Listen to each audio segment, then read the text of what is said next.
జీతాదోరి అంటే నువ్వే కదా. నేను నీతో ఒక ముఖ్యమైన విషయం మాట్లాడాలి ఇప్పుడే. నీ దగ్గర ఉన్న శాపగ్రస్త వస్తువు చాలా ప్రమాదకరమైంది. ఇదిగో ఇలాంటిది. నేనైతే ఇది నీకు ఇచ్చేసేవాడిని, కానీ మా సీనియర్ కి నచ్చేసిందని ఇచ్చేసాను. ప్రతి సంవత్సరం తెలియని కారణాల వల్ల దాదాపు 10,000 కంటే ఎక్కువ మంది చనిపోయే వాళ్ళు. శాపాల కారణంగా నాదేలా? స్కూల్స్ ఇంకా హాస్పిటల్స్ లాంటి ప్లేసెస్ లో చాలా నెగిటివ్ ఎనర్జీ ఏకమవుతూ ఉంటుంది. మనుషుల్లో ఉన్న నెగిటివ్ ఎమోషన్స్ కారణంగా ఇలాంటి శాపాలు పుట్టుకొస్తాయి. ఒకవేళ అది రక్షణ కల్పిస్తుందంటే అది మంచి విషయమే కదా. ముందు నేను చెప్పేది పూర్తిగా కొన్ని సంవత్సరాల తర్వాత దాని సీల్ బలహీనపడుతుంది. నీకు దొరికిన వస్తువు ఏదైతే ఉందో అది ప్రత్యేకమైన గ్రేడ్ కి చెందిన ప్రమాదకరమైన వస్తువు. నీకు కావాలంటే నువ్వు వెళ్ళి మా సీనియర్ అడుగు. ఇది ఖాళీగా ఉంది, ఇందులోని వస్తువు ఏది? వాళ్ళిద్దరూ ఈ రోజు రాత్రి దాని మీద ఉన్న కవర్ తీయాలనుకుంటున్నారు. ఏంటి అలా చేయడం తప్ప?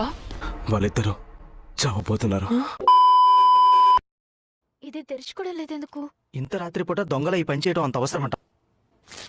ఓ తెరుచుకుంది. ఒక మనిషి వేళ. ఇది నిజమైందేనా? కానీ ఈ శాపగ్రస్త వస్తువు చాలా బలమైంది, చాలా ప్రాచీనమైనది కూడా. ఇప్పటికీ నాకు ఈ శాపాల గురించి ఏమర్థం కావటం లేదు. వాళ్ళు ఏ ఫ్లోర్ లో ఉంటారు? 4th floor. అసలు ఇక్కడ ఏం జరుగుతోంది? నేను వెళ్ళి చూస్తాను, నువ్వు ఇక్కడ ఆగు. నేను వాళ్ళకి సహాయం చేయాలి. నువ్వు ఇక్కడే ఉండడం మంచిది. ఇప్పుడు టైం ఎంత అయింది? ముళ్ళు 11 మీద ఉంది. వచ్చేసారా? ఆ శాపానికి విముక్తి కలిగింది. రాక్షసులారా, దాని అంత చూడండి. అది సరే, నేనెందుకు భయపడుతున్నాను? అర్థమైంది. నేను చావు గురించి భయపడుతున్నాను. మా తాతయ్య చావుకి, అలాగే నా ఎదురుగా ఉన్న చావుకి, రెండింటికి మధ్య తేడా ఏంటి?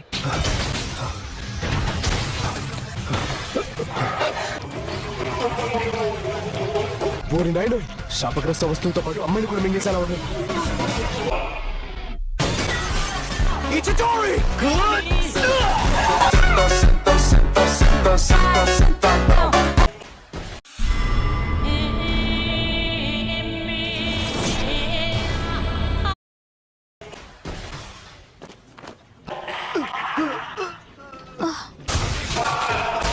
ఇక్కడికి ఎందుకు వచ్చావని నేను అడుగుదాం అనుకున్నాను, కానీ వచ్చి మంచి పని చేసావు. ఆ శాపాన్ని తింటున్నాయి కదా, అవేంటి?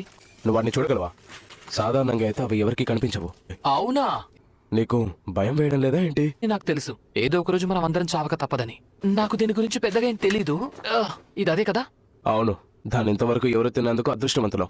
అది చాలా ప్రమాదకరమైంది, అది నాకు ఇచ్చేయి. సరే అయితే తీసుకో. పారిపో! ఖుషిగురు!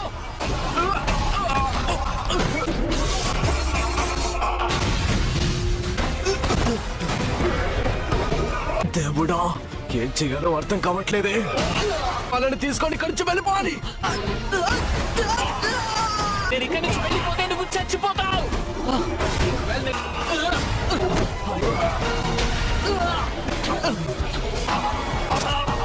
మూర్ఖుడా, ఆ వేలు నాకు ఇచ్చేయి.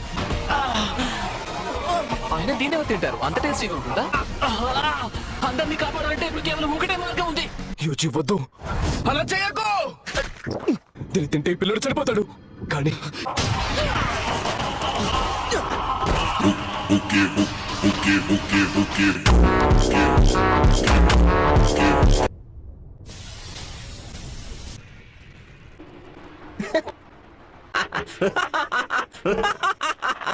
వెలుగు యొక్క అసలైన మజా శరీరంలోనే ఉంటుందని. ఆ బలమైన శాపానికి ఒక శరీరం దొరికింది. జనాలు ఎక్కడున్నారు? ఆడవాళ్ళు ఎక్కడున్నారు? నరసంహారం జరుగుతుంది.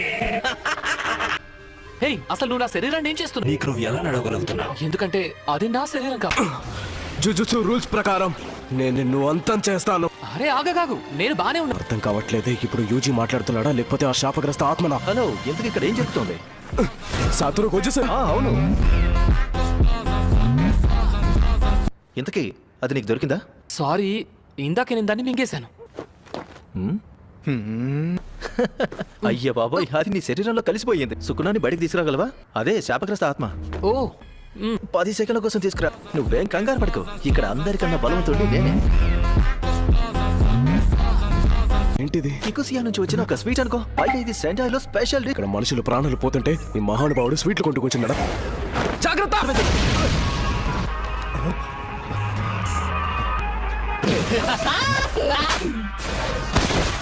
నా స్టూడెంట్ చూస్తున్నాడు, మరి నేను నా ప్రతాపం చూపించాల్సిందే కదా. అతను చాలా వేగంగా ఉన్నాడు, కానీ నాకన్నా ఎక్కువ కాదు. జుజుత్సు మ్యాజిషియన్స్ మాత్రం ఎప్పుడు ఇబ్బంది పెడుతూనే ఉంటారు. కానీ నన్ను ఎదిరించడం అంత తేలిక కాదు. నీ సమయం ఇంతటితో పూర్తయింది. అబ్బా మళ్ళీ నా నిజంగానే నువ్వు తనని కంట్రోల్ చేస్తున్నావు. కానీ తను చాలా ఇబ్బంది పెట్టేస్తూ ఉంటాడు. బుర్రలు తనని మీరు ఏం చేశారు? కేవలం స్పృహ తప్పేలా చేశాను. సరే కానీ నాకు విషయం చెప్పు. ఇప్పుడు మనం తనని ఏం చేద్దామంటావు? జుజుత్సు రూల్స్ ప్రకారం మనం వెంటనే అతన్ని చంపేయాలి. అంతేనంటవా? అవును అంతే. దయచేసి అతనికి సహాయం చేయండి. నేను చేయకుండా ఉంటానా? నిన్ను చంపేస్తావన్నమాట.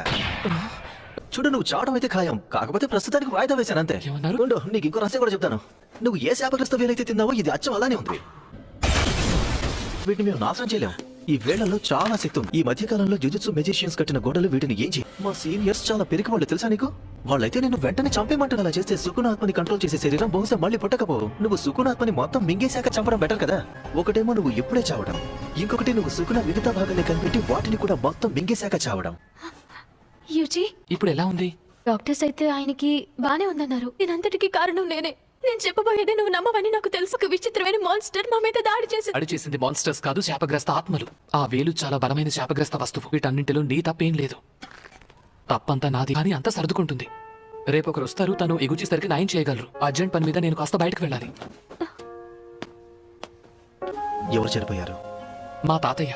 ఇవన్నీ ఇప్పుడు జరుగుతున్నందుకు చాలా బాధగా ఉంది.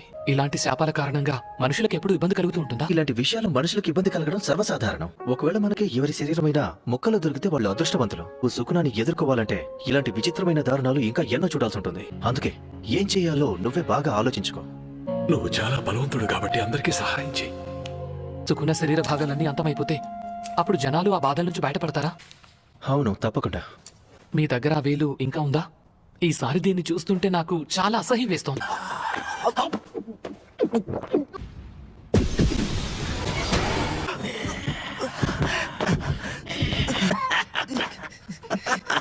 నాకు అసహ్యంగా నవ్వొస్తుంది. ఇలాంటి ప్రతిభ ఉన్న మనిషిని 1000 సంవత్సరాల్లో ఎవరు చూసుంటారు? ఆ? ఏమైనా తేడాగా? నువ్వు ఖచ్చితంగా నిర్ణయించుకున్నావు అన్నమాట. నేను సుకునాని ఆపి తీరాలి. నేను సుకునావి అన్ని వేళ్ళు మింగేస్తాను. అప్పుడు చూద్దాం ఏం జరుగుతుందో. ఇది కల నాకు కావాల్సిందే. నీలాంటి వాళ్ళంటే నాకు చాలా ఇష్టం. మనం ఎక్కడికైనా వెళ్తున్నావా? షిగురో వస్తున్నారా భయ్? ఫేస్ డిజైన్ మారిపోతే మస్తుగా ఉన్నానా? మనం టోక్యో మెట్రోపాలిటన్ కి వెళ్తున్నాము. Jujutsu technical high school. మనం కొండలో చాలా లోపలికి వెళ్తున్నాం. ఖచ్చితంగా ఇది టోక్యోనే కదా? జుజుత్సు మ్యాజిక్ నేర్పించే స్కూల్స్ ప్రపంచంలో కేవలం 2 ఉన్నాయి. చాలా మంది జుజుత్సు మెజిషియన్స్ చదువు అయిపోయాక దీన్ని బేస్ లో వాడతారు. అదంతా వదిలే.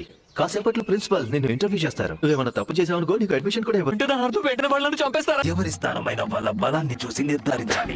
అప్పుడప్పుడు ఇలా బయటకు వచ్చేస్తూ ఉంటాడు. ఎందుకంటే నీ శరీరం అంత ఇంట్రెస్టింగ్ గా ఉంది. మరి తన శరీరాన్ని వశపరుచుకున్నాక అందరికన్నా ముందు నేను నిన్నే చంపుతాను. అంటే తను అంత ప్రసిద్ధి పొందిన అతనికి 4 చేతులు 2 తలలు ఉండేవి. అప్పుడు జుజుత్సులకి బంగారు శకం. అప్పుడే తనకి సుకునా అని పేరు పెట్టారు. నువ్వు తన సమాధిని కూడా నాశనం చేయలేకపోయావు. ఎక్కువ బలం ఎవరికి ఉంది, మీకా లేక తనకా? సుకునాకి తన శక్తులు తిరిగొచ్చాయంటే అంటే మీరు ఓడిపోతారా? అలా ఎప్పటికీ జరగదు.